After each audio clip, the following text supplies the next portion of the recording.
Hey, what's up? Just wanted to get on here, talk a little bit about where I'm at in my music career right now. And specifically, that's absolutely nowhere. I'm not really moving forward in any kind of perceptible way other than, kind of stealing myself and kind of honing my emotions and also my prowess at being able to live life in a responsible and disciplined manner without having like a mental breakdown every few months. I mean, those are good things to be shooting for, but they really don't have anything to do with my end goal in my life, which is to be a professional musician who is making his living purely from performing music. Recording music, performing music, writing music. I really, really want that to be what my life is about. And right now it really isn't. Now, I've been a musician since I was 12 years old. My dad bought me my very first snare drum and I played it to Chuck Berry songs until I busted through my very first head, and he decided, okay, this kid's dedicated enough, I'll buy him a drum kit. So we got that drum kit. I played on that for a couple of years, played in some bar bands while I was still a teenager, and got interested in acoustic guitar because that's what all my friends were playing, and started playing acoustic guitar. Played acoustic guitar, wrote a bunch of songs. I have over 100 songs of my own written that I think are good, probably about 10 to 12 that I would actually like put in front of a producer or a record label and be like, I think that these could be hits if we worked on them together, or if I just worked on them myself and funded the whole thing. But I've never really made the push to really do it, I've always been pretty lukewarm about it, to be honest, and looking for kind of the easy, stable way, if that makes any sense. So far in my music career, I've recorded 4 EPs with people. I did Vincent and Trevor, which is a project with Vincent Randazzo. I did the Cellar EP, which is the very first band that I ever played in. It was terrible, but I really loved playing in that band. But that producer for the album didn't know what the fuck he was doing. Fuck you, Tom, if you're watching this. You don't know shit about anything, and you totally scammed me and my dad out of his money. Fuck you. I listened to it the other day. I was just like, oh my god, dude. This guy scammed us. Anyway, third EP was the Moses Knows EP. That was a hard rock band that I was in from the ages of, I believe, 17 to 20. That was also with Vincent Randazzo and the amazing Josh Opitz and Joey Hall. And then the 4th EP I was a part of was just my own thing that, I guess I could count my demos that I did to record my full-length album, but no, it was just the EP for The Proudest Monkeys, which is really, really cool, actually. It's called Black Market Music. We never did anything with it after we released it at this concert that went really well until after the concert, when it went really horribly because I was drunk. That was actually, coincidentally, the last time that I ever got drunk, so it's been a couple years now. Anyway, I've done 2 full-length albums to speak of, and one of them was The Burning Bush with Moses Knows. That album is the shit. I loved every second of making that album. I love listening to it to this day. I'm going to put a link down in the description so you guys can check it out if you're interested. It's a killer album, dude, and the title track, the first track, is just like wizard, bro. I love that song, and I love that album. It's some really good stuff. And then my last big project that I'm actually proud of, which was my full-length album that I wrote and recorded entirely. All of the instruments, all of the songs, did everything on, except for produce, who I brought back Aaron Rauber, who was our engineer and producer for The Burning Bush. I hired him to make my album, The Proudest Monkeys, The Destruction of the Species. That was probably the last thing that I've done that I've truly been proud of. And to be honest with you, I kind of fucked that one up because I didn't hit the ground running with enough promotion. I didn't believe in my work enough. I thought that other people would be able to come in and help me turn what I had into something better. And actually what ended up happening was that I let a bunch of people kind of water down my vision for what my band, The Proudest Monkeys, was supposed to be. And it ended up turning into a Monterey cover band, something to which I am eternally ashamed, to be completely honest with you. But at the same time, I don't really see how we would have fared any better doing my original music. And in fact, I think I spared myself from a lot of heartbreak based around my personal tunes, because frankly, nobody in this area, everybody pretends like they do, but nobody really gives a shit about live music around here. The shows that do happen are really sloppy and inefficient. There's not really any theater to it other than, oh hey, it's our friends up on stage, which is fine. You know, these bands they're like original or cover bands, and they're getting paid like $100 at most, plus whatever tips they get, and like merch sales and whatever, if they have merch. I know that I'm rambling here, but you know what? Fuck it. I'm just making a video. I'm going to talk about this stuff. It's really important to me to just be talking about what I've done so far and where I need to be going next. And so, with my own original music, I really dropped the ball because I brought all these people in to help me with it, and then when it didn't work out, instead of finding different people, I kind of completely rearranged what I wanted the band to be so that I could keep my friends playing music with me, which was a huge mistake because in the end, all that happened was I fucking stopped having a good time very quickly. I basically became the bass player in like a cover band, which was really fun. I love playing the bass. I'm very good at it. And I loved playing in The Proudest Monkeys because we were a really, really shit-hot theatrical band. But we were playing covers, man. And we were doing that just so we could get some fucking gigs other than playing, you know, Julia's Vegetarian Restaurant acoustically on Wednesday night for mushrooms. Not even money. Mushrooms. Yeah. And,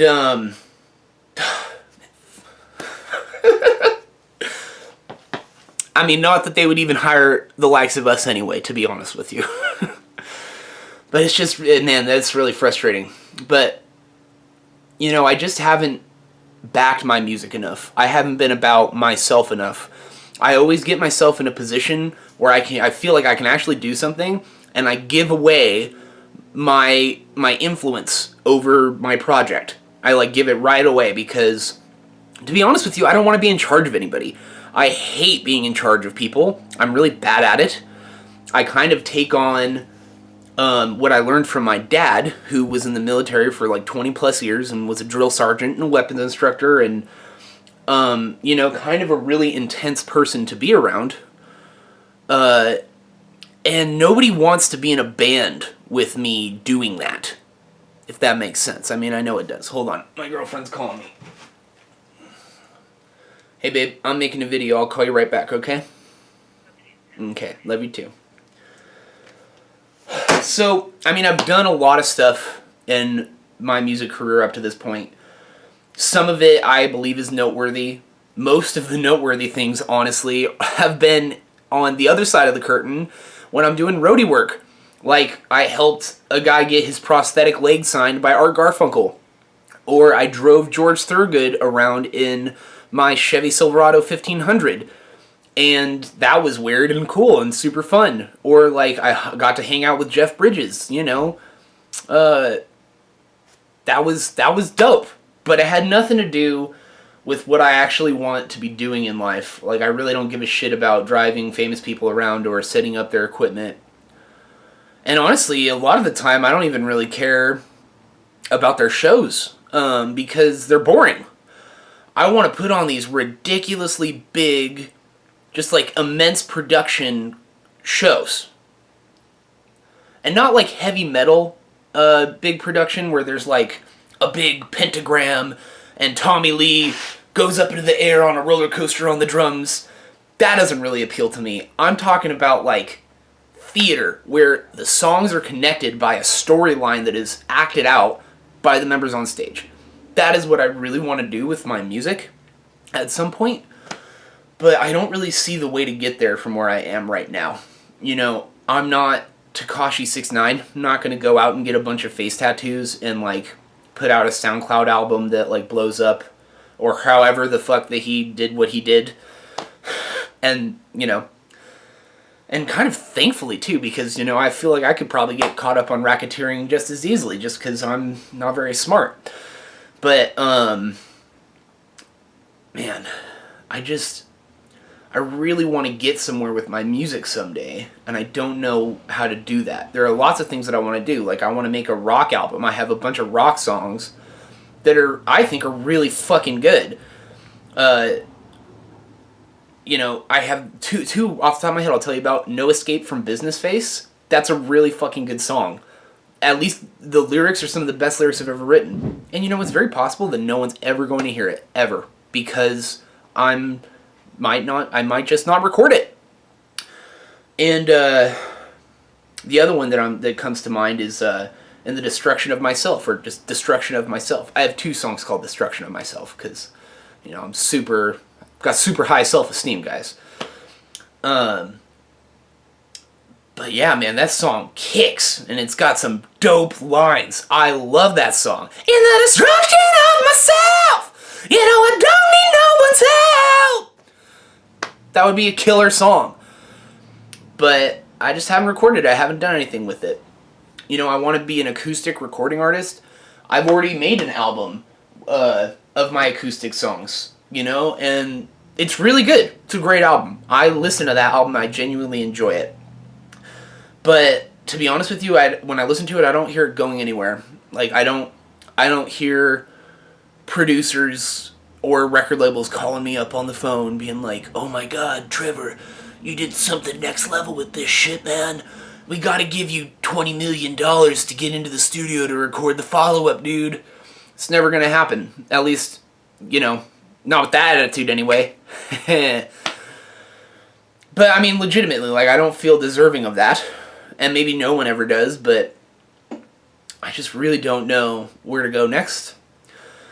I was talking to my friend Luke the other day, and he was like, "Well, you're a really good salesman. You should sell your music." And it was weird to hear him say that because I've never thought about it like that. So right now I work at a shoe store, and I know that sounds ridiculous, but I work at a shoe store. And I post numbers, boy. I sell them shoes. Sell them shoes. It is very rare on any given day that anybody's selling more shoes than I am. Not that I'm bragging about that. In fact, I'm actually kind of ashamed about it because I didn't imagine myself ever being 25 years old and working at a retail store in Salinas, California. But he suggested to me that I should take that skill set and apply it to the area of my life that I actually want to move forward in. I think that's a really good idea. So one of the ways that I'm going to be moving forward is that I'm going to consolidate everything that I've already done under one name. I haven't really decided on it yet. I've been working on a persona for myself that kind of matches with what I want to do. I won't tell you what that is just yet because maybe I won't do it, but whatever. And I kind of want to put everything under like one helm so that I kind of just have like a body of work that I can look at in one place and be like, "Oh, hey, yeah, I'm a real musician. I could really do this. Like, I already spent thousands of dollars making all the rest of this happen. Like, why not just keep going with it?" And then I want to put it up on the internet in a bunch of different ways, and I want to start selling my music the way that I sell shoes to people every single day. And you know how I sell shoes to people? I know my shit about the shoes, and I'm honest with people. Those are the two main things that I do. So all I want to do is I want to know my shit about music, which I do. I know a lot about music. I know a lot about music history, I know a lot about music theory, and I know a lot about the practice of actually going and performing live and being a legit entertainer that is actually there to do a job rather than just like to play as loud as fucking possible and to jerk my dick off in front of a group of people who could give a fuck. Yeah. So that's really what I want to do. Another thing that really adds into that is I need to get the fuck out of the place that I'm in right now. I live in Monterey County. The music scene here is a gigantic race to the bottom. Okay? Everybody is like making a mad dash to lower their pricing and their expectations in order to be able to perform at the very limited venues that there are here. Okay, so I'm going to list some of them off the top of my head right now. Cafe Triste, Chibo's, Julia's Vegetarian Restaurant, Bon Ton Leroy's, I'm not even sure if that place is still open. Planet Gemini, I got arrested in the parking lot there one time, so that's, you already know what kind of venue that is. Let's see, there's the Pink Flamingo Theater, which seats 30 people. And then there's the Golden State Theater, which I have performed at one time on, like, free to the public night. And that's the biggest place in town, I believe, besides the Sunset Center in Carmel. And then there are all these really fancy places that do, like, weddings and all that good stuff. There's definitely venues out here. But the thing is that they set it up, everything is completely fear-based. Like, no one wants to take a risk in any kind of way to actually start up a music scene. Like, one of the main ways that you get a consistent music scene, and we see this at the East Village Open Mic, that happens every Wednesday night and has been for the last 15 years, is regardless of who shows up and what happens, you continue to do the thing. You continue to do the thing, and people come to expect and rely on that that's going to be there and going to be a staple thing that they can decide to go do on a Wednesday night if they so choose. Nobody does that. They're like, oh yeah, we're going to have weekly music. We can pay $50 to start off with. Okay, so what you just did was that you just limited yourself to only the musicians who are willing to accept $50 for 1 to 2 hours of work at the show, and everything else that goes into leading up to actually putting on a good performance before the show. That's hardly anybody. Most of the people who are going to be willing to do that are either fucking desperate, like me, desperate motherfuckers like me, who just want to play out and feel that feeling in their soul when the music sets it on fire, and also watch other people feel that at the same way and have a combined human experience. Or you're going to get people who are vastly overestimating their, bedroom musician ability, and they're going to show up and not put on a good show, and everyone's going to leave, and you're not even going to make that $50 back, and then all of a sudden your weekly music night is canceled. I hope that explanation wasn't too rambly, but it's a real thing out here, and I plan on making a video about it. I'm going to call it the musical race to the bottom, or something like that. That's like what everything is out here, unless you get into the wedding game, which I also was a part of. I was the wedding coordinator for Kelly Productions in Monterey County for almost a year. I hated it. It was so fucking stressful. It was ridiculous.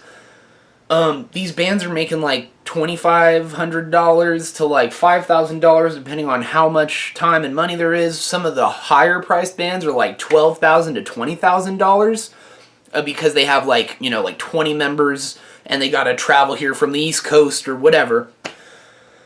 And like even that is a race to the bottom. Everybody is working their asses off to give the lowest possible price that they can give without feeling like their souls are being wrenched from their bodies, in order to play for these like hoi polloi people for 30 minutes at a reception, or 30 minutes at a ceremony, and then like an hour and a half at a reception where everybody's totally wasted and asking if they can play Tiny Dancer one more time when they haven't played it even once, and also there's no piano player on stage. So that's my rant about the wedding coordination industry around here. There's actually, like, you can make a living doing that here in Monterey County. It's not a good one. And it's super fucking stressful. You have to deal with people like Colette Cucci. I'm calling you out by name, Colette. Go fuck yourself. You were the worst person to ever work with, ever. I hated you. Even though you helped me get that job, you are also the number one reason that I left. You liar face. Stop scamming people. Anyway, I need to find a project that I can fully commit to, that I can feel in my heart like I'm doing the right thing. I need to get the hell out of the location that I'm in, and honestly, I need to stop letting other people define, like, my music's value. For a really long time, I feel like I had this guy who I played music with for a really long time named Vincent Randazzo in the back of my head, and just being like, oh yeah, but this isn't good enough. And what's funny is that, like, you know, let me just say, Vincent Randazzo is a great guy. Has nothing to do with what I'm talking about right now. This is just what was going on in my own crazy head. Like, he was just the personification of all of my self-doubt, because I look up to him as a performer. And he is really good at all the things that I want to be better at. And so, for a really long time, I just let this Vincent guy in my head tell me, oh, dude, your finger picking technique is, like, not good enough. You shouldn't even be playing your own original songs until you practice at least, like, 5 hours a day for another 6 months. And I need to stop doing that. Dude, fucking Tekashi 6ix9ine is out here, like, doing his damn thing that he's doing. And that motherfucker ain't practicing shit, bro. And he's worth millions of dollars. What the fuck am I talking about? I need to just get out here and sing my songs and do my poetry and just let the chips fall where they may, you know? Because people are either going to like it or they're not. But I am always going to be regretting not doing it if I don't do it. I need to put all my time and effort into moving this forward, because otherwise it's not going to happen. I mean, like, Sub Pop isn't going to knock on my fucking garage door over here and be like, oh, hey, we noticed that you're a struggling musician and you're totally dope. So maybe you could, you hear that? I don't know if you guys can hear that, but it's the mice infestation that I have going on right now that I'm going to have to figure out. But basically, yeah, I need to fucking get the hell out of here, and I need to work harder on my music. Those are really the two things that I wanted to kind of synthesize into this, now 22-minute video. And I hope that you guys will support me. I hope to make something that is worth supporting, and I really want you to do something healthy and awesome for yourself today. Much love, everybody. See you later.